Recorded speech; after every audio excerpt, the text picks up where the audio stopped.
His work and his lab's work focuses on the visual system, elucidating the nature of neural mechanisms controlling light-mediated activation of the circadian and autonomic arousal centers in the brain and mediating conscious vision or sight.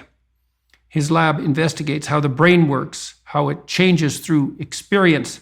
It's a field known as plasticity, and how it repairs itself.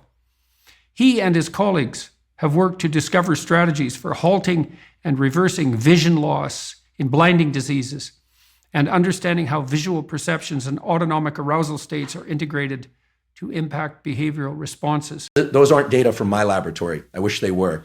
But it's very clear that when we start accessing alternate rule sets, there's a signal that quiets the body in some ways and position. Is that partly how you calm yourself down? That's right. It is how you calm yourself down. And again, you have the clinical background, not I. But I'll confess I've been in therapy enough to know that occasionally, one feels as if you're accessing some piece of info as the patient side. I can only report from the patient side.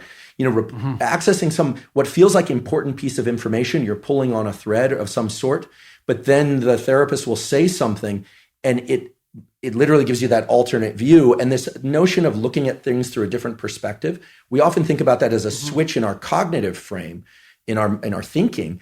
But also, we now know there's this parallel signal that's sent to the body in which, in order to access these alternate rule sets, new ways of looking at things, there's a calming signal literally sent to the body as well. And indeed it is. And so the prefrontal cortex, we can think of as, remember in the seesaw analogy, the hinge. The prefrontal cortex is more or less like the screwdriver that tightens that hinge, essentially make sure that the seesaw stays at a level, at a tilt that's appropriate for whatever it is that you happen to be doing. And you make a very important point, which is that the prefrontal cortex is a rule-changing, alternate self-accessing machine that can also calm the body. And here I'm making up a just so story because, as I always say, I wasn't consulted at the design phase. And so I don't know why it's set up this way. I just know that it is set up this way.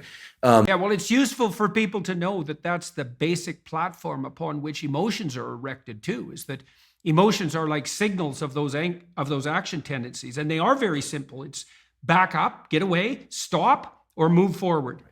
And so generally we associate positive emotion with forward movement, and that would be positive emotion that's dopaminergically mediated fundamentally. And then I saw the piece of paper on the beach, and it was partially buried in the sand. I picked it up and I was elated. What happened there was my dopamine had dropped way below baseline because I was disappointed that I'd lost it, disappointed in myself, et cetera. And then I found it. Right. So your anticipation was for nothing. Exactly. So you got punished by yourself for that. Exactly. Because that should be eradicated. If you're highly anticipatory and it doesn't make itself manifest, then you were seriously wrong.